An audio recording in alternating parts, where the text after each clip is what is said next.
Hello, everyone. I'm Dan Mosher, and this is the Mosher Media Podcast. And today's topic has to do with the value of your time. And I know that a good number of the folks listening in this audience are in the creative services field. And that might include photographers and graphic designers, or web designers, web developers, videographers, editors, script writers, the gamut. And it's a wonderful industry we're in. This is a great field to be in. And even if you're not in the creative services business, even if you're not in the business of creating art, this topic will resonate. It will have some meaning because we sometimes struggle as professionals to understand the value of our time. And I'm going to say this several times during this podcast, the work-life balance and that fine line between giving your customer the time and attention they deserve and being taken advantage of. And there is a fine line. And sometimes we all err on the side of being taken advantage of. And in many cases, that could be better than not giving a client the time that they deserve. If you're going to make one mistake, let's make the mistake of being taken advantage of.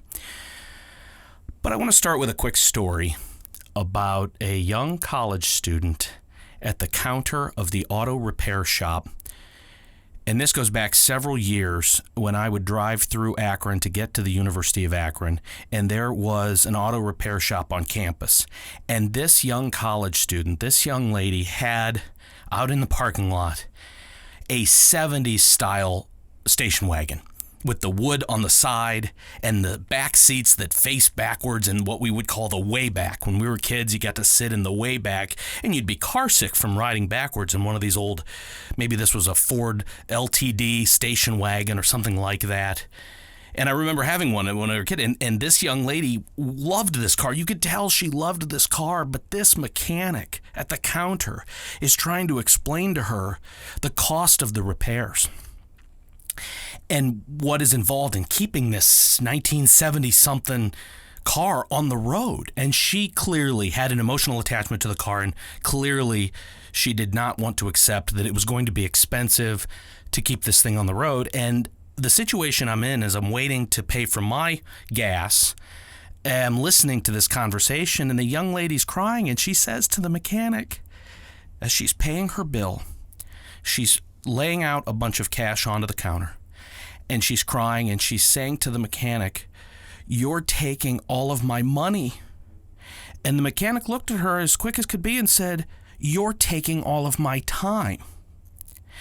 And that struck me. I know that it did, because this was probably 20 years ago that this happened. And I still remember this exchange, because this was maybe rude, but this young lady was very upset, and she probably didn't need this kind of comment at that time, but he was very frank. And he had probably used this line before because it came quick.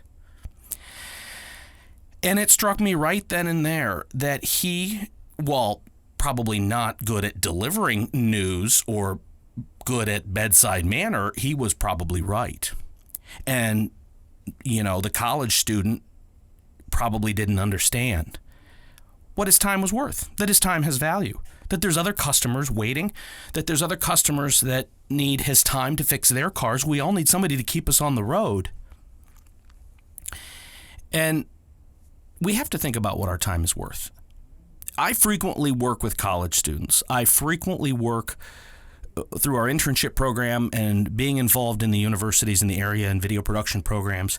And I frequently make the statement to young college students, you are frequently, if this is the case, I say this to the college students, you are time rich and money poor. And not all college students are poor. College is expensive, and typically as we're starting out in our early education in our life and our college careers, it is possible that tuition is high and it's hard to work and go to school at the same time. So college students, frequently time rich and money poor. And this is the time in your life to take on the internship, to build the portfolio, do things for experience, and take on those passion projects. And I always encourage the college students to make sure that if you're going into the creative services field, that you're building your portfolio every year, that you're succeeding in classes, you're succeeding academically, but you're also doing things that build the portfolio. And I always warn the college students, and this advice could work for people of any age at any point in their careers, not to be taken advantage of under the idea that you're building your portfolio or this is a really great opportunity for you and it'll lead to other things. There's a lot of that goes on in our business. Well, if you just do this project for me, this one time pro bono or just kind of give me a great rate, I have tons of friends in my network and people that need your services, and I'll turn you on to a whole bunch of people, and somehow that's going to make up for the fact that you've given your time away. And if it's a passion project or something you're in the mode where you're building a portfolio and there's other benefits to you, then do it. But there's a fine line. And I'm going to tell another story that also has to do with a young college student. And since I run an intern program and I'm frequently recruiting for the intern program, I'm at the colleges telling students how great our intern program is and that our internship program helps you build your demo reel. We do job placement role playing. So I actually work with students in a job interview practice session that we record on video. So I'm coaching them how to build their personal websites and their LinkedIn page and their portfolio, because I genuinely want everyone who interns with us to have a great experience and to come out ready for the first job interview, ready for that entry-level job. And I work hard at this. So this one student who was interning with us on his first day told me that he had an opportunity to intern somewhere else. And I said, oh, well, please tell me about this other internship opportunity. And he told me that it was working at a car dealership doing the photography and video of the cars for their website. And also that this car dealership does events and promotions and different kind of fun things with the employees. And he wanted pictures and video for their social media to make the car dealership look like it's a really fun place to visit. And I said to this young man, I said, this is not an internship. This is a video and photography opportunity where you should be paid. And he looked at me kind of funny, and maybe he was thinking that I was saying something bad about this other internship because I wanted him to stay at our program, which our internship does not pay. But I set the projects up for the purpose of learning. I don't use student interns for billable client work or for anything that markets our business. So I don't use students to create social media videos for us. If you're working on a social media video for Mosher Media, you're getting paid. If you're working on a community service project that's donated, then that's something where an intern can be working. So I'm explaining to the situation to the young man that if you're doing something for this business and they're going to benefit from it financially, this is something that they should pay you for. You're creating something that has value, and it doesn't have a whole lot of value for the portfolio. And it's unlikely that the car dealership general manager person is going to use his network to find you your next job opportunity. So there's a lot of things that aren't working here. And ultimately, this college student listened to what I had to say and came back to me a couple days later. He said, I talked to them and they said they were going to pay me because I brought up some of the things that you said. So as it turns out, I think the folks at that particular business recognized what the value was that he was going to provide, and they decided to pay him for the work. And I don't know if they would have done that had he not just gone to them and say, hey, what I'm doing for you has value to your business, and so therefore I should be paid. And all of us need to think about what we do has value. Our time has value. What we create has value. And I don't mean to diss my friends in auto repair and car dealership, and I do recognize as I'm telling these stories that both of these are automotive-related businesses that I've used as examples, and both of these are very true stories. The car dealerships that we do marketing work for and the auto mechanics that I use for work on my cars are all very honest and legitimate people. So I do not want to infer in any way that everyone in the auto industry is somehow a bad person. We won't even go there. But what I want to talk about next is the value of a relationship with an employer. And an employer is buying all your time. An employer is taking all of your time. And at this part in the podcast, maybe I'm speaking to those in the creative services field who might be looking at working for a video production company, working for a photography studio or a social media or digital marketing firm versus doing this work freelance. And you have to think it through this way. There is a benefit, certainly, to being a freelancer in that you can manage your own time, you can take on projects, you can, well, I suppose you can manage your own time, but when work comes in, you better do it. And of course, the downside is if work comes in and you've decided you're on vacation that week, you are the sole service provider, you're the freelancer.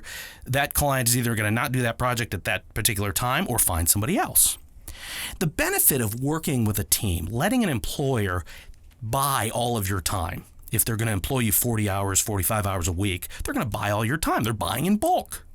They're going to get a discounted rate on your time because you're going to give them your full-time attention throughout the year.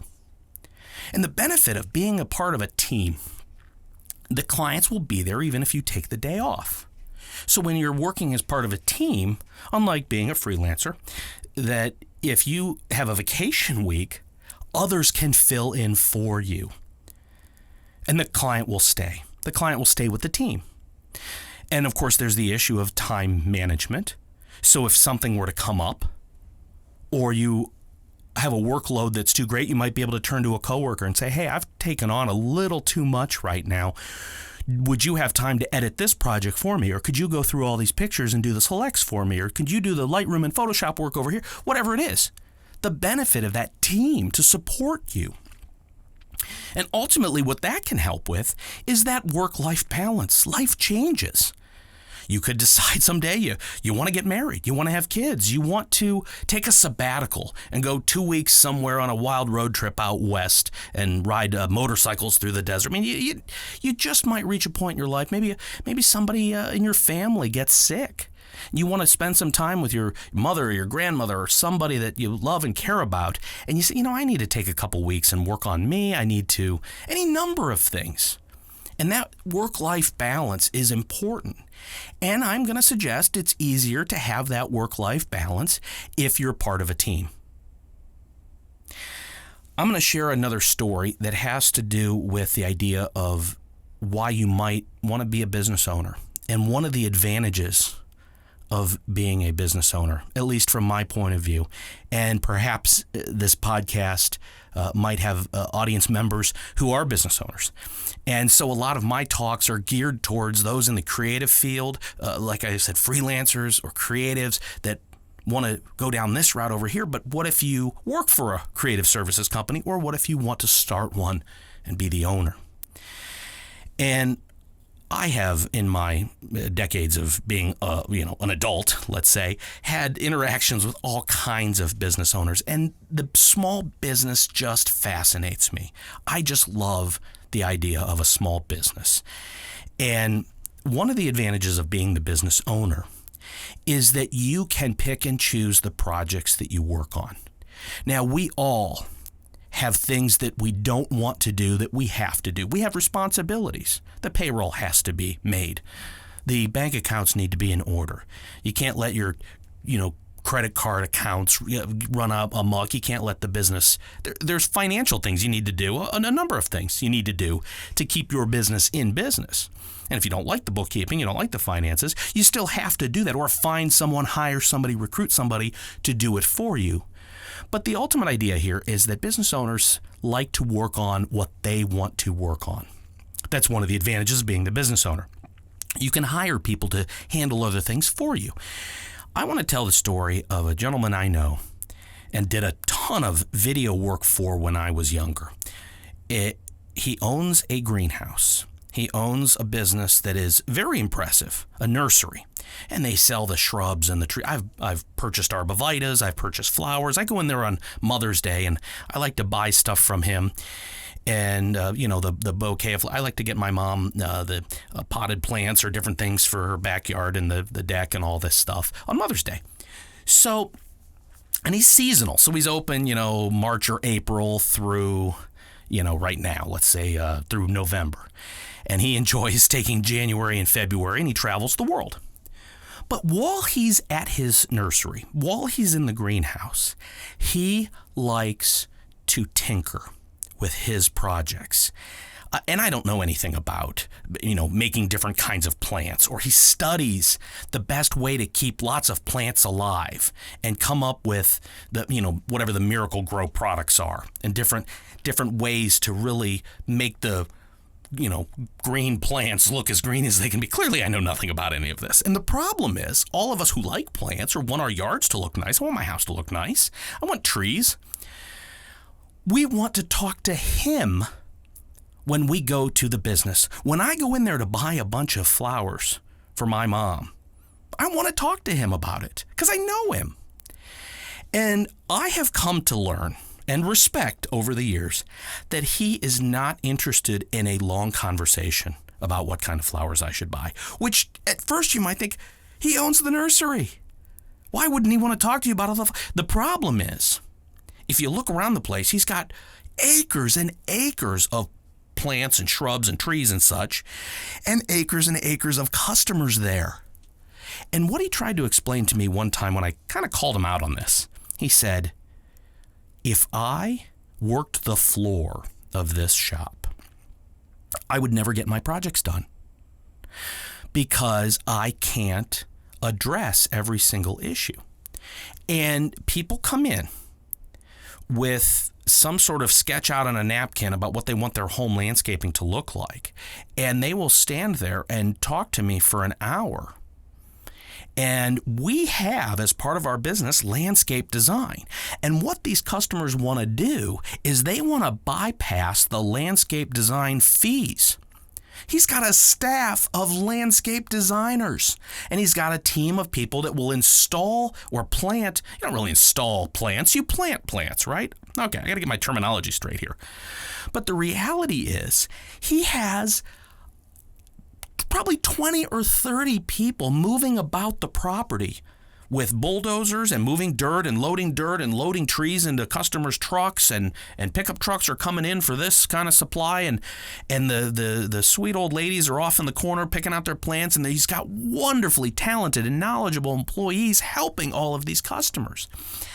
And when the customers have a personal relationship with him, they want to bypass all of these people that he's put into place for this purpose. Because people like me want to go in and talk to him. And he loves his customers, but he loves his projects. And that's why he started this business. He has a passion for making the plants and the products be as great as they can be.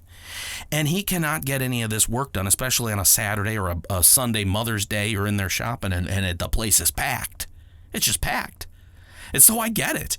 So he's off hiding in the greenhouse trying to water the plants. And there's a fine line here. He needs to be thinking about his customers. He needs to make sure that everyone's taken care of. But again, he's hired people so that he understands the value of his time and what he wants to do with his time. And he has a bookkeeper. He's got an office manager. He's got a marketing person. He has people to handle things for him. And what I did in my example, in my story, I was one of those people who came up to him and said, hey, here's a picture of my house. I'm thinking about putting this tree here and this. What if I bought one of these? What is your opinion? And, he said, hey, I've got a whole landscaping design team over there. Why don't you go talk to them? Well, I don't want to go talk to them. I don't want to pay the fees. There's a charge for this. Well, what I was doing to him was disrespecting his time. And he understood the value of his time better than I did. And so it works on both sides. As the customer, I need to understand that all of their time and their knowledge and their expertise, that has value. And I got to tell you what I did. If I don't want to pay the fees, I went in there and I picked 6 arborvitae, and I hired somebody that, I hired a Craigslist worker, the handyman kind of, the young man that would come out, and I handed him a shovel. I said, here, I'll pay you to dig holes and plant these arborvitaes. And he did. And so I got it done. But I got an education from this business owner on the value of time. And from the customer's standpoint, I needed to respect their time and expertise. And there's nothing wrong with saving money by doing it at a do-it-yourself style. But if you're going to do it yourself, do it yourself. And again, there is a fine line between providing clients lots of well-deserved time and being taken advantage of. I did not understand how valuable my time was until I had a child. And I won't get into the whole story. I have a wonderful 14-year-old son. He is the greatest kid in the whole world. And I won't get into my whole life story of how I became a parent. And it was just it's a wonderful opportunity to be a dad. But you don't realize how valuable your time is until you have a child telling you that they want more of your time. Now, when I was suggesting this to a coworker about the idea that you don't understand how valuable your time is until you have a child, he actually suggested that his initial reaction to that was, well, it's because your alone time becomes more valuable when you have a child. And I thought that was kind of funny, but that's not what I'm suggesting. Although some parents might feel like suddenly when you have kids, your alone time suddenly has a lot more value. But think about baseball games. And every morning I'm at the bus stop. That's why our offices are here in Fairlawn, Ohio, very near my house, because I like to be at the bus stop at 7:40 in the morning. I like to have just a 5-minute discussion with my son before he gets on the bus, and I like to watch him get on the bus. And I know all the neighbor kids, and I feel like I'll be the parent that makes sure the kids are safe at the bus stop. I'm scared of the world we live in. We live in a nice neighborhood. I love Fairlawn, Ohio. It's great. We have great schools. Everything is wonderful here. But that time, that 5 minutes in the car every morning, that's incredible time. When I have to do something that involves, leaving and going downtown or going somewhere that I have to be somewhere by 7 or 8 in the morning, there's a little bit of, I tell him, I said, hey, I'm gonna have to leave at 6:30, and he can get himself. He's 14. He's in 8th grade. He can get himself to the bus. But the doctor's appointments, the school meetings, and the homework time, and every child has special needs. Every child has a unique need, and every circumstance is different. But I did not understand how valuable my time was until I became a parent, and I served on boards and committees. I was the academic advisor panel expert. And I love these high school and college video production classes because I got my start in media and video production through our high school video production program, which I loved. So now in the business, I like to give a little time back, at least I did, to some of the really great high school video production programs. They're teaching television, they're teaching filmmaking and cinematography and camera work and all this stuff and editing. I love it. I want to support this. So from time to time, I get the chance to be on these academic advisement panels where they bring in professionals to make sure they're teaching the things that employers will be looking for. They are trying to prep students for entry-level video production jobs or working in television or maybe going to college and becoming a communications major and all of this stuff. I support this. But when I had a child, when I became a parent, it became difficult to be on every committee or on the board of directors there's wonderful organizations that I was a member of the board, and I loved doing this.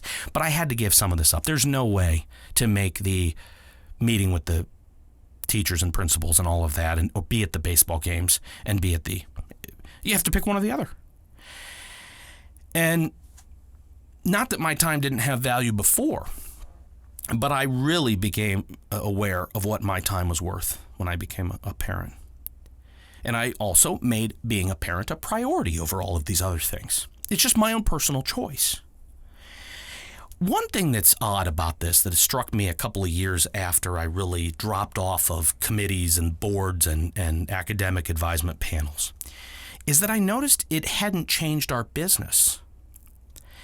And I started to question, and I love networking. I love being out in the community. I love giving back. I like it when somebody says, oh yeah, Mosher Media sponsored this. We really appreciate that Mosher Media was the sponsor of this baseball team and the sponsor of this. And I donate video production services to nonprofits, and I love all of that. This has been a great business. This community is wonderful. We've thrived here in Northeast Ohio. So I want to do these things. I feel it's to be a good corporate citizen, I think is what the right phrasing is. But I noticed as I dropped back from all of these volunteer situations or being on the board, it didn't change our sales. It actually reduced the number of calls I got for being involved in something like a nonprofit or donating services or sponsoring this, that, and the other. And I have to be very careful. I'm hesitating here because I don't want to sound like I don't like doing those things. But the reality is, as I dropped back from being involved in absolutely as many things as I could, our business remained steady. We were still getting calls from clients to do videos. There was just a reduction in the number of calls I got where people were asking me to donate something or give to this or bending the budget a little bit for this over here because they had a direct line to me. And I like it when people have a direct line to me. I like knowing what the needs are. I like hearing from people. I don't want to hide from the world. I don't want to hide in the greenhouse and work on the plants. I want to be the face of the business. I want to be out in the world. But there is a slight advantage to backing off of a few things and taking less calls, less people having the direct line to me to ask for the ask. And that's a work-life balance. That's a personal choice I made, and I don't know if I would have known that the business would have continued. And frankly, I didn't volunteer for all these things. I wasn't on the board of this or looking for business. I was there because I thought it was a great thing to do. It's my responsibility. And our business is doing well. And it's a responsibility of a successful business owner, and I'm not saying I'm successful, but we do well. Let's go out and give back. I do want to donate. I do want to contribute. But as I've gotten older, I've realized the value of time. And I'm going to end on what could be the ultimate in terms of thinking through the value of your time, and that is getting older. And I have reached the age where you start to have some concerns about this, that, and the other. I don't even want to talk about the test for this, that, and the other kinds of cancers that you have to do at age 50. And as a downer, as a little bit of a buzzkill, you think about those you've lost, people you love who died of cancer at age 47. And we all have lost someone to cancer. And frankly, you want to talk about nonprofits that we've worked for? I have worked for the American Cancer Society, and we've donated fundraiser videos to the various community events that help to raise money for cancer research. And cancer has touched us all. But you reach a point where you really start to think about what your legacy is or what you're doing with your time and what does it all mean. And I'm there. And so the summary of today's podcast is, if you think about all the things we've talked about, and the most important thing is that I, again, remind everyone that I love our customers and I want to err on the side of perhaps being taken advantage of rather than making the mistake of not giving our clients well-deserved time, and that there is a fine line between giving of your time and being taken advantage of. It's a very delicate balance and one that I will probably never figure out, but it's important to think it through as food for thought. Remember, your time has value, whether you are a young college student just starting out or you're the business owner. Think about how you're spending your time because it has value. I appreciate you listening. Your time has value and you spent it with this podcast, and I greatly appreciate that. Please find us on YouTube, youtube.com/Mosher Media. Find us on Facebook, facebook.com/Mosher Media. On Twitter and Instagram @Mosher Media. You can always email me. My email, dan@moshermedia.com. And of course, we have a great phone number, 330-376-3500. I've had that phone number since we had the office in downtown Akron 100 years ago. 330-376-3500. And the next podcast topic, do we need that phone number? People reach out by Facebook and LinkedIn and email and through our contact form at moshermedia.com. Do we need 330-376-3500 in this era? Does a creative services business need a phone system or a landline? And that will be on our next podcast. Thanks for listening.